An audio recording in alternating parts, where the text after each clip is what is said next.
And hello everybody, welcome back to another video. Today we are back inside of Minecraft and we're playing Grade Parkour made by this guy. I forget what the name of the map creator was, but let's go. I have a carrot on a stick, presented by Hyper KNF. Okay, so that's Grade Parkour. Oh, I was just looking in a corner. I was like, wait, what? Are we supposed to be going? But yeah, that makes more sense. Super easy planks. It's honestly kind of annoying when it's set up like this. Honestly, I find super short jumps, like how this is set up, more annoying than fairly long jumps. It's just like, I don't know. Having to, or not having to, but trying to sprint and go fast while I'm... Well, am I supposed to jump to there? Doesn't look like... Oh, no, there's a slime block. Because about to say... That doesn't look right, because I don't know where I would have jumped from past there. But, yeah, I just totally missed the slime block. I take it slime again. I'm hoping that the later levels are fairly difficult. Oh, I seriously just fell off. I find that maps like this that are like, oh, increasing difficulty, grade parkour sort of thing, typically end up not getting too difficult by the end. I mean, I'm messing up here already. 2 failed attempts, but I'm gonna be okay. I'm gonna be okay. I got this. Just gotta buckle down. It's funny, after I complained about the sort of jumps that the first level was, and then these are more in line with what I'd like to be doing. It's kind of amusing to me that this is what I'm struggling more with now after I open my mouth. Alright, cool. Medium coal. So we're already on medium. I don't know obviously how difficult it's going to be, but I presume not too difficult.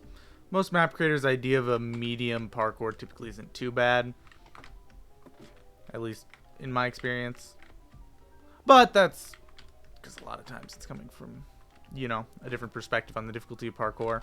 That is one problem with any difficulty measurement, is it's going to be biased based off of the current place you're at for a skill level on something like this. So somebody better at it is going to obviously think of different ones as easier.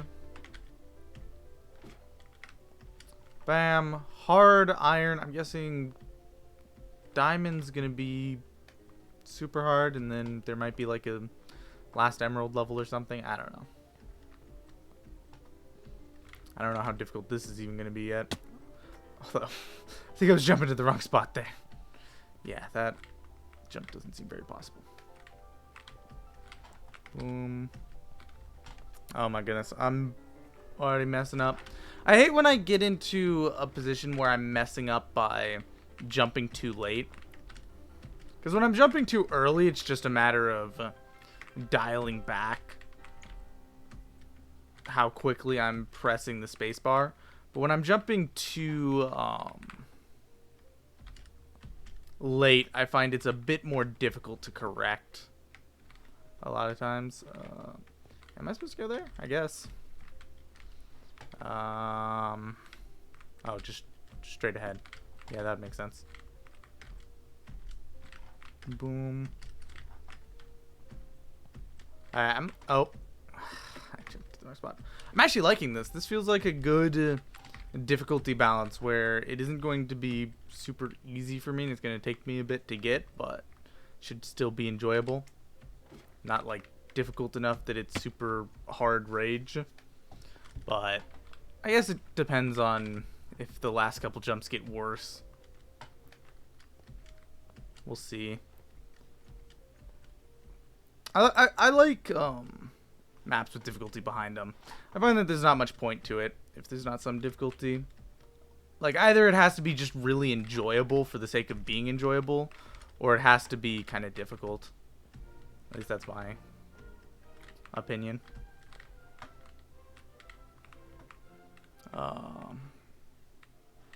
Thinking, where did I go from here? Was it there? Can I even make it to there? Well, let's find out. Okay, yeah, I can make that. I love that I already done that jump, and I was still just looking at it like, I don't know if I can make that one. That looks a bit sus. Luckily, I had it. Okay. Boom. Did I really just do that again? I did that the first time, too. And now I fall off. Okay, I might have not given the map enough of a benefit of a doubt. This is definitely picked up in difficulty scale. For sure.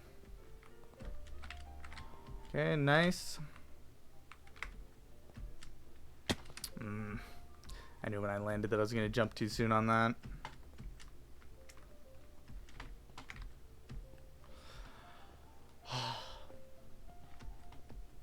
And I also hate when like I don't parkour for a couple days, because I find that if I don't parkour for a couple days in a row, then when I do a parkour map, I always feel just like that bit of rust just even after a couple days, and I start missing some jumps that it really feels like I don't.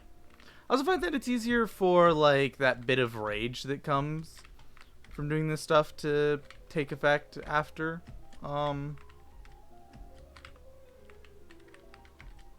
Not parkouring for a couple days. I don't know what it is about it. But it's just one of those things where it's like if you don't do anything for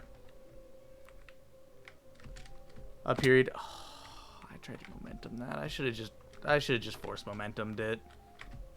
There's no reason to bother with trying to full momentum it. Oh well. But yeah, there's just something to that like I don't know if it's because we use a lot of muscle memory, and maybe even after a couple days of not doing something, you start to lose muscle memory or whatnot. But it definitely feels like with stuff like this, if you take even just a little time off, everything gets so much more difficult. Okay, let's not make the same mistake twice. Now this, I can just full momentum. Then we got a ladder tower, which always easy enough. Looks like we got a Neo, which I almost messed up. Way too close for comfort. Can I make it to there? Am I supposed to double bounce this, or can I make it? I'm gonna try to make it.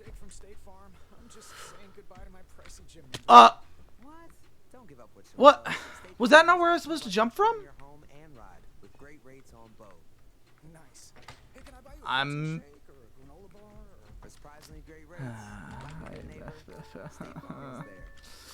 okay, that's fine.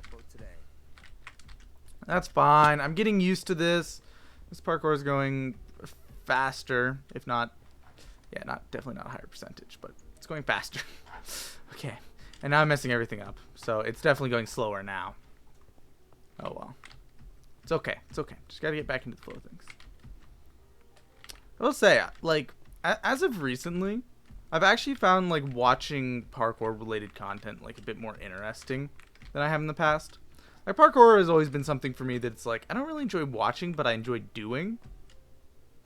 And I enjoy creating the content, so, like, you know, I made parkour content. But it was never really, like, ever since Preston kind of moved away from it. Like, it's never been something that I've enjoyed watching since then. But, like, as of recent, I've been enjoying it more recently. And it's also interesting to me, like, the different takes that some people have at doing stuff like this. Like, oh, what was the name of the dude? He commented on some of my videos. Keydev, was it? I hope that's right. I'll link him in, like, a card or something if I remember. But yeah, like, he just does stuff very differently than how I do. That is not a possible. Am I supposed to jump to that? I'm supposed to jump to that, aren't I? Oh, I was jumping to the wrong spot. Anyway, yeah, like, he just has a very different take on how to make parkour videos. Like, what he does is he kind of does map reviews, and then does, like, short snippets of parkour throughout the map to kind of show what the map's like. Like, it's much more of like a map review sort of deal than a like legit parkour video. And I don't know, it's just interesting. Definitely a different take than, you know, I've ever had on making content like this. I guess I've kind of, you know, you're kidding me. I always give my opinion of the map as I'm going through it anyway. So I guess to some degree I do give like reviews of the maps and stuff, but yeah. I don't know. It was just interesting to me because like map reviews aren't something that I typically think of for something that makes sense. But when you think about it, like game review channels do really well and stuff like that.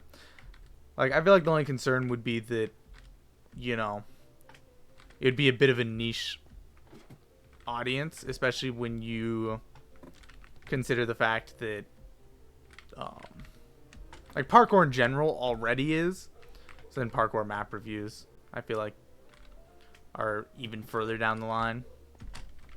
Which is part of, like, the whole parkour even being a kind of niche has already led to me having many thoughts about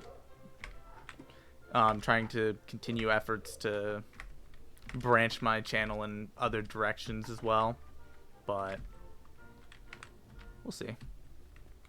Okay, so I need to jump to there. Yeah, and then I jump to here, and then here. Difficult. And there's another level past this, which is copper. There might even be a diamond level past that. This is interesting, to say the least, how much room this has to scale up even further. Because the iron level already gave me a bit of a challenge. Ah, man, didn't you up a block? Or half a block. I don't think you need to momentum those like you do with double neos. I might try to anyway. I haven't done a double neo in a second though, so I don't know how capable I'll be of it. What's the carrot on a stick for? Is it to like reset to the start of a level? Yeah. Yeah. Died. Better luck next time. I don't know. Like, it would be kind of hard to get stuck. And if you fall in a spot that isn't the bottom, you're going to be... Oh my goodness, I can't make this jump now. If you fall to a spot that's not the bottom, you're going to probably want to continue to just parkour off of wherever you landed. And if you do hit the bottom, it's such a short walk back to the start that I don't really think the carrot on the stick was very necessary. But I guess it also makes sense because the creator did add in the rules that he didn't want people using commands. So I guess it was kind of like a, hey, here's your, you know, you're stuck item. So then that way you don't have an excuse to use commands or something. I don't know. I've expressed many times before how stupid I think the whole shoving no commands down the necks of people playing maps like this is. Like, everybody knows that using commands in something like this is cheating unless specifically noted otherwise for specific maps where you are supposed to try and use commands. And like in a situation where something's broken, it makes no sense to have your map set up in a way where it's impossible to use commands at all, because then you can't fix anything. And I've had moments like that before where it's like there's an impossible jump that the map creator just missed and there's no way forward. Like, very clearly no way forward. Not like I didn't notice it. Like, yeah, no, there is legit no possible way forward. And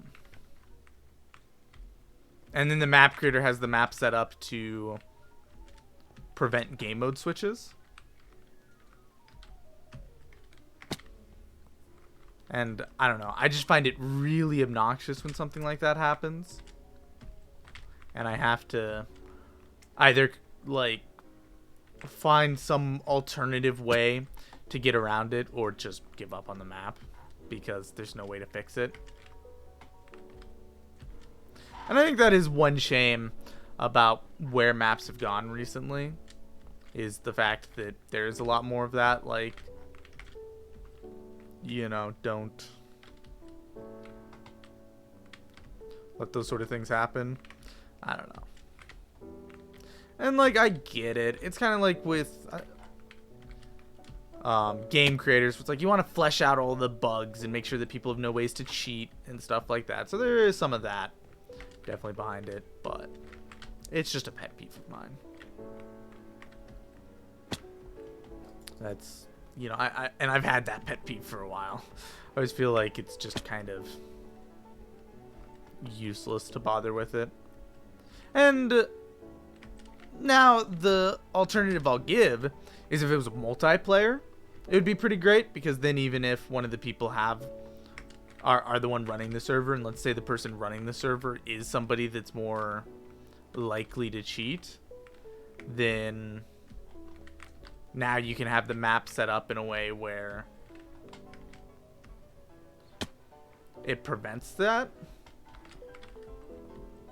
So like the server owner can't just cheat.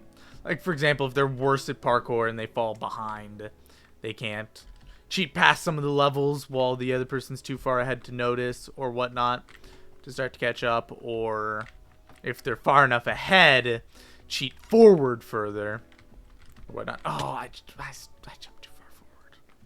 This level's going to be difficult. I don't know if I'm going to actually fully bother with the copper, because it's already been 16 minutes. So I might just finish the gold and call it here for video. I'm always conflicted because I really like the idea of having longer maps from the standpoint of, like, it allows you to play in the same map for longer. You don't have to, like, play for 20 minutes and then flip over, get a new map, whatnot, which can kind of stink.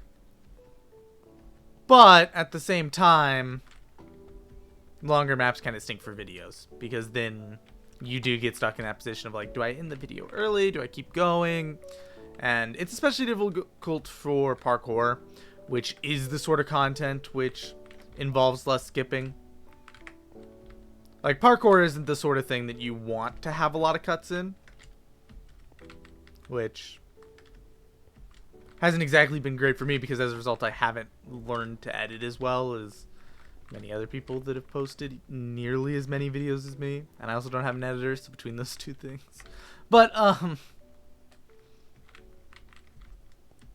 yeah, like, parkour is not the sort of thing you want to do a lot of cuts, and there's many reasons for that. One is definitely the fact that if you do a lot of cuts, then it definitely makes it seem like it's possible that you're cheating, which can make your viewers trust you less and just stuff like that.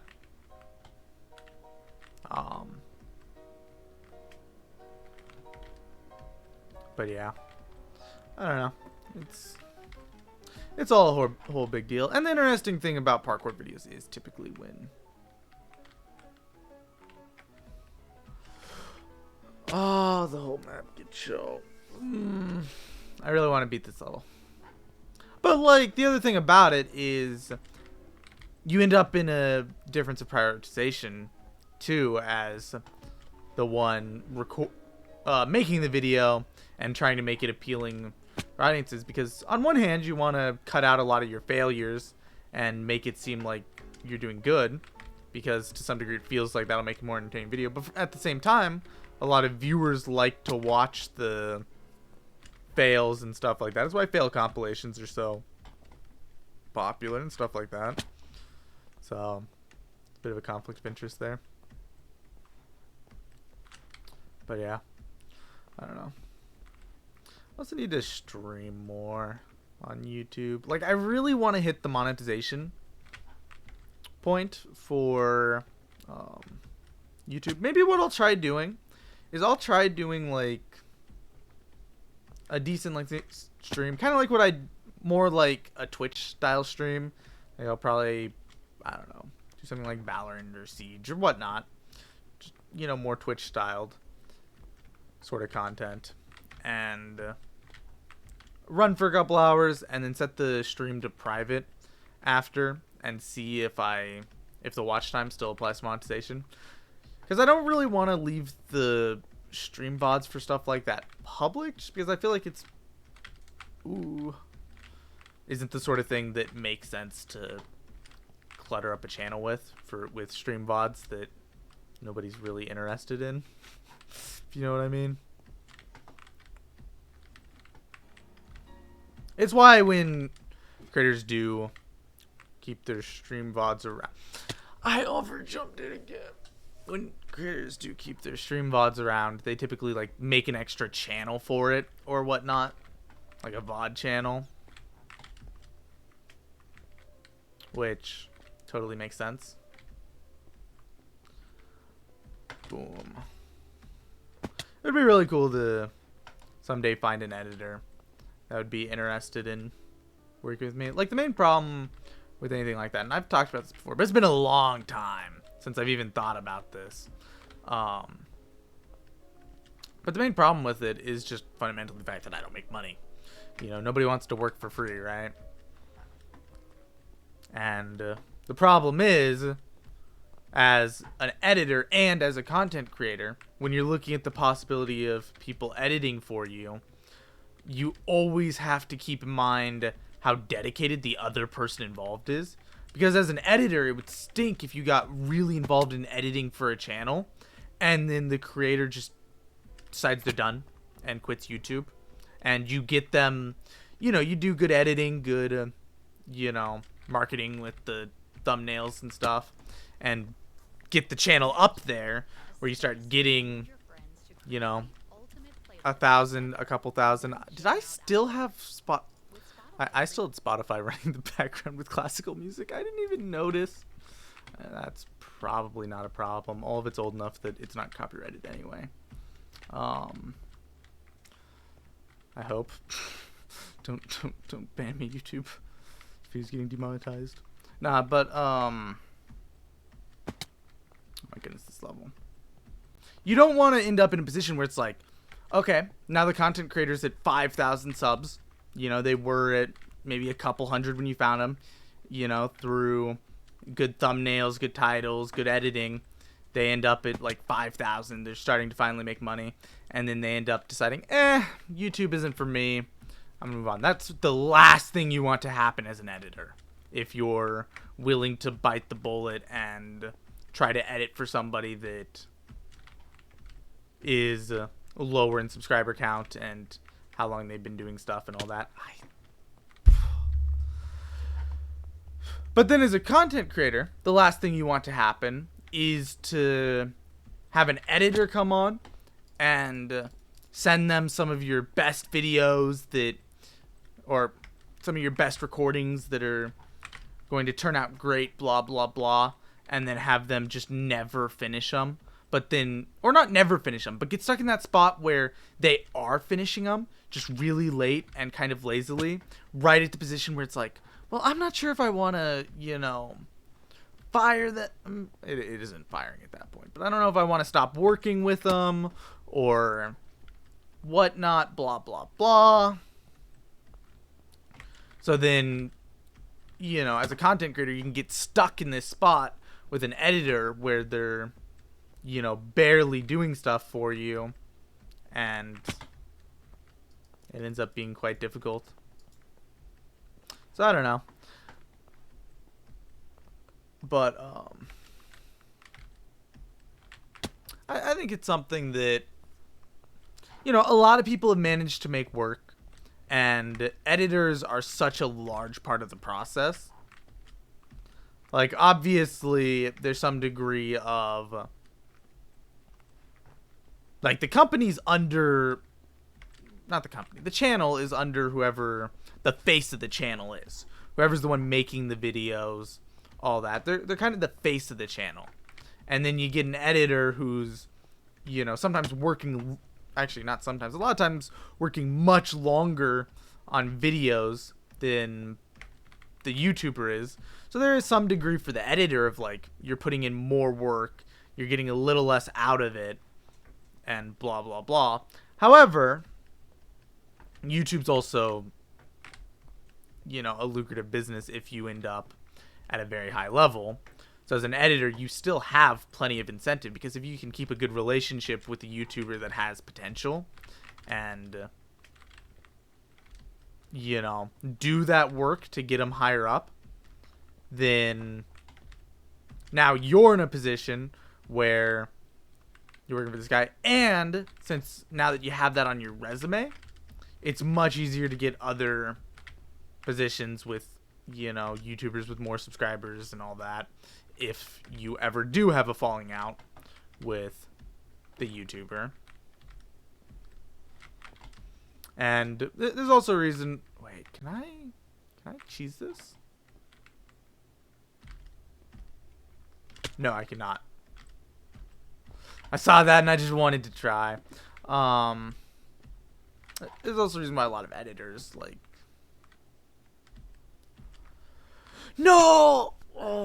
make their own channels and stuff and advertise them in the descriptions, because that way, if something does go south, they've at least managed to build up a tiny bit of a following off of having been that person's editor for a bit.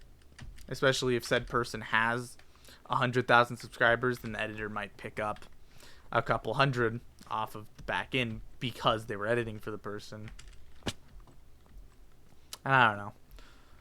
Like, as I said, it's a whole big deal. And there's a lot of risk on both ends. There's a lot more risk on the editor end, just because if you're putting in that much time and then the YouTuber does go in another direction, then all of that time that you spent kind of gets wasted and all that, unless you have been advertising your channel off of it, or the channel has done well enough that it's kind of like added to your resume thing, like, hey, yeah, I used to be a editor for this channel that now has 100,000 subscribers, and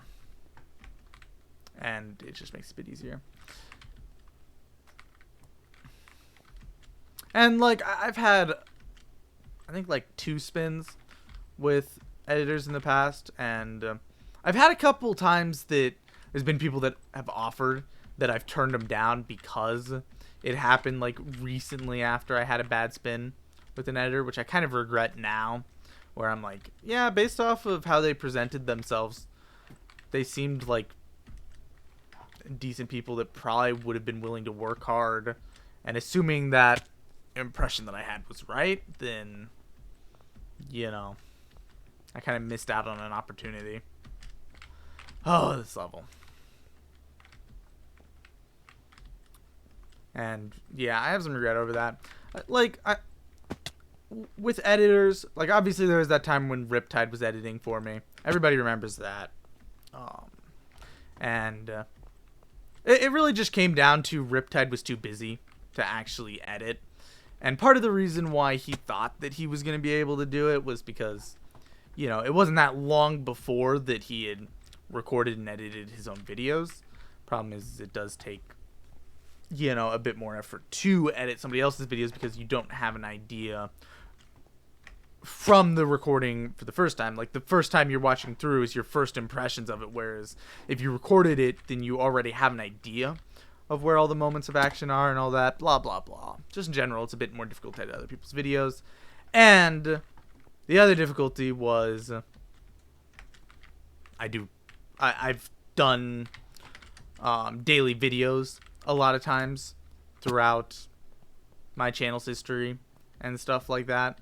And it was something that he just wasn't able to keep up with, which I have no qualms with Riptide over it. I perfectly understand, and it makes a lot of sense, but it still made me a bit more hesitant to get an editor, because part of the problem is I do a lot of videos and I do put a lot of time into YouTube and stuff like that, and it's kind of hard to expect somebody else that doesn't have as much attachment to the channel to have the same drive to work on said channel. It's I forget who was talking about this. I think it was Mr. Beast. I was listening to. I forget which podcast he was on, but he was on a podcast. I'm pretty sure it was him talking. And he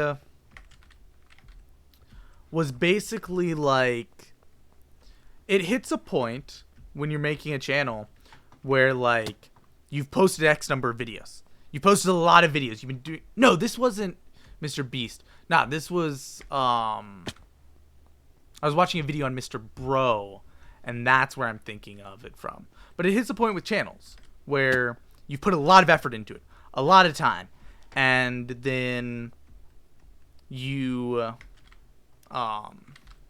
just kind of can't stop. Like, you can, but there's some degree of you're looking at it. You're looking at your channel. In my case, I'm looking at my channel.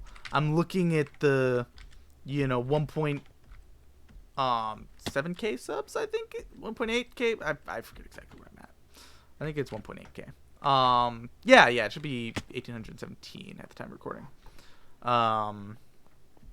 But you look at that. I look at the 920 plus videos that I've uploaded to my channel. I think it's like 925 with this video or something like that. I don't think that's exactly it, but it's somewhere in that ballpark range. And there's just something about it that you reach a point where you put so much time and energy into it that stopping just feels wrong. Like, if you stop, you know that you're going to regret it forever. And you'll never, not wonder what would have happened if you just kept going for a little longer. Like, in my case, if I stopped doing YouTube now, I would always look at it and go, maybe by the time I had 1,000 videos posted, I would have been monetized. I just needed to post that extra 70 videos or whatever, and I would have ended up there. Just adding an extra 10% to my video count is all I would have had to have done. And I would have been able to, this or that. And there's just something about that makes it hard to stop YouTube once you've been in it for a long time. Whereas if you haven't been in it for a long time, then if you hit a rough patch, then there's kind of the mindset of just like, I can just move on.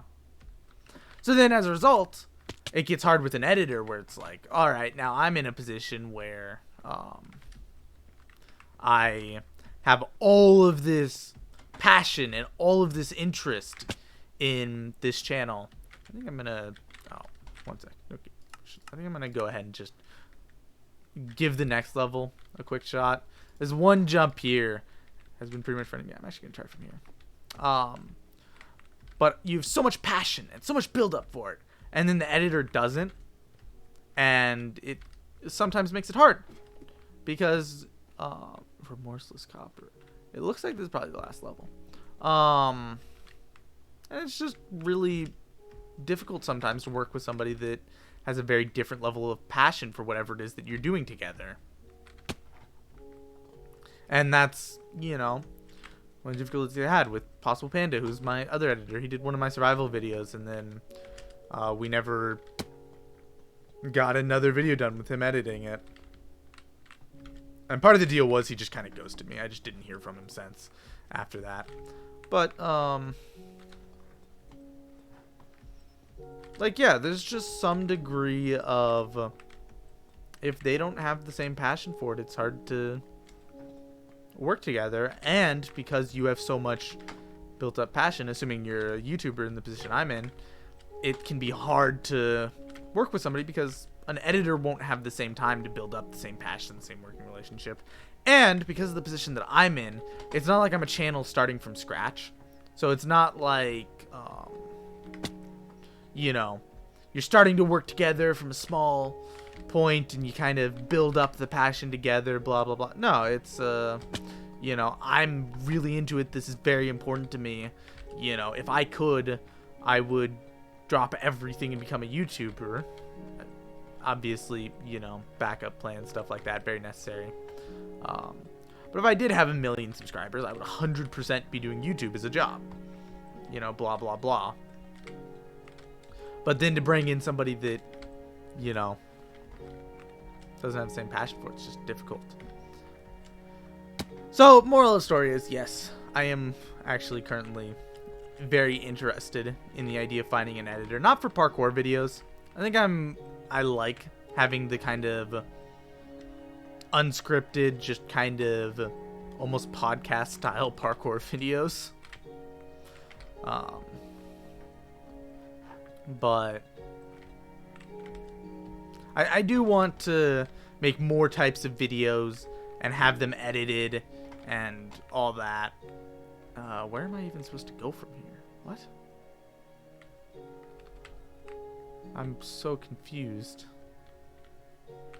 I can't make it to there, I don't think. Right? Right? I'm gonna try it. Oh, I can. Okay. But yeah, I'd like to post more videos, like the World Box video I did. Stuff like that kind of has to be edited. I would like to post more stuff like that. I kind of am in a weird position where it's like, if I did take the time to learn to edit all that stuff, then I kind of have to sacrifice some of my streaming time and just stuff like that, which would be weird for me. And I'm okay, you know, editing something like that occasionally. It's just I don't really have a passion for editing. I love making YouTube videos, but editing just really isn't my thing. Okay, if I missed that, that would be heartbreaking. I love that I struggled so much with the gold, and then the first part of the copper I did so quickly. Although it looks like we're not done.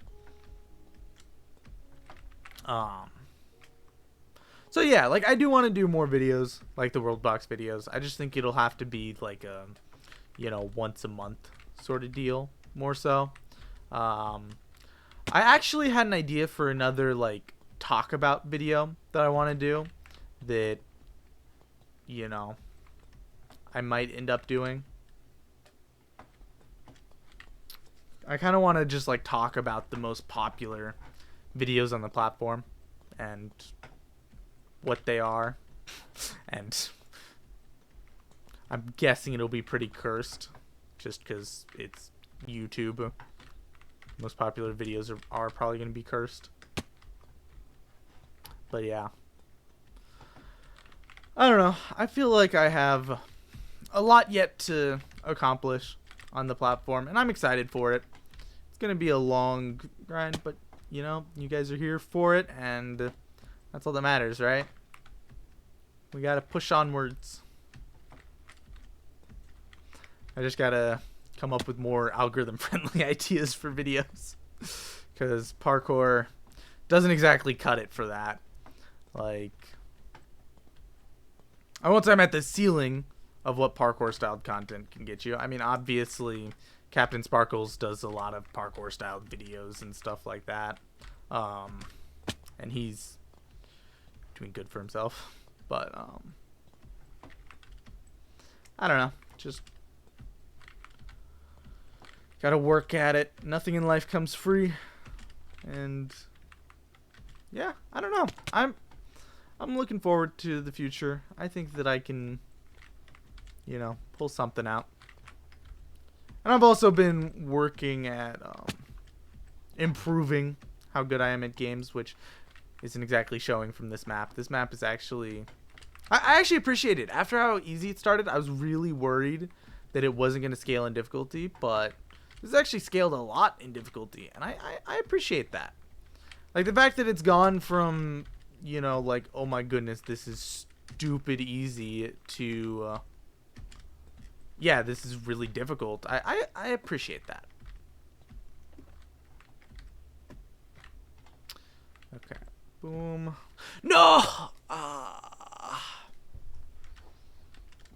But yeah, anyway, guys, I think I'm gonna probably call it here. I'm not gonna get this map finished. This is quite a difficult map. Oh! Yeah, it keeps going. What? I thought that was gonna be it. Oh my word, this copper section is stinking long. And there's a pressure plate here. I'm guessing this probably leads to the end or whatever.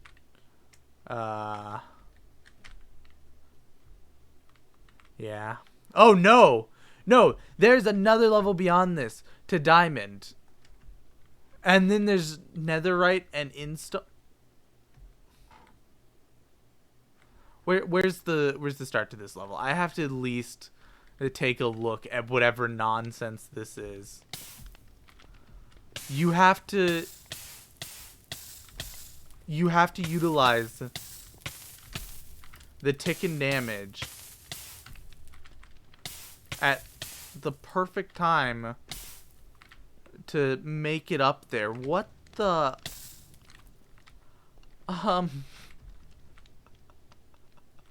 this is one of these. These aren't too difficult if I remember. Wait, no. No, it's not what I was thinking it is. You have to jump around. I thought it was one where you'd have to crouch under. I understand why you have the carrot on the stick now. This scales like crazy. My word. Is there anything beyond here, or is this the end? Finally. Oh. Oh, he had a parkour through here to dash. What the? What?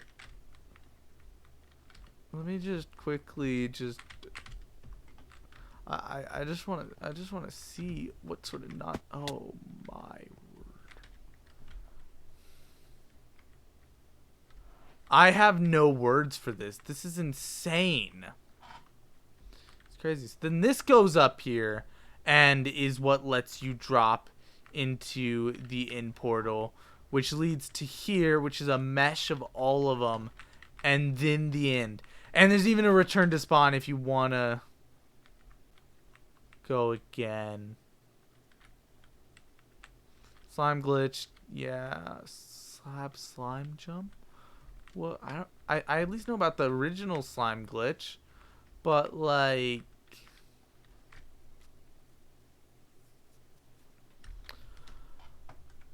Okay, guys, if you really want to see me suffer, I'll come back for a stream and do this map without any cheating from beginning to maybe end. Probably not, just because of how stupidly difficult this is. I don't know if I'd actually be able to reach the end of this map. But if you guys want to see me try, I guess let me know. And I might do a stream for this. It'll probably take like 8 hours to possibly get through this. But yeah, if that's something you guys would be really interested in seeing, let me know. If not, I'm leaving this map and never looking back. Because my word. Like just this bit here. This random bit totally off to the side. I bet it would take me like 20 minutes to get through this. Just based off of the difficulty scale of everything around. This is the sort of map that really just reminds me how bad I actually am at parkour. Like whenever I start to feel confident in my parkour abilities, like it's always this sort of map that just like brings me back to earth and makes me realize, yeah, no, I'm not good at this. Oh, no home beta anchor. That's really sad. That is absolutely crazy. Absolutely. This first level was so easy. Like, based off of this first level, it sets up the map to be just stupidly easy. And, okay. Anyway, guys, I hope you all enjoyed. As I said, if you want to see me come back to this, leave a like, say something in the comments. I'm gonna need like 5 comments from different people before I even about me coming back to this, before I even consider it. I'm like shook just thinking about how crazy this map is. Yeah, let me know. I'm just in a bit of shock, considering the fact that everything I did through the easier parts of the level, that alone, right there, is like 10 times larger than everything I did already. Oh my goodness. Yeah, let me know if you want me to suffer. I guess I can do it for a live stream or something. Oh my word. Thank you all so much for watching. I hope you all enjoyed, and I'll see you all in the next one. God bless. Bye-bye.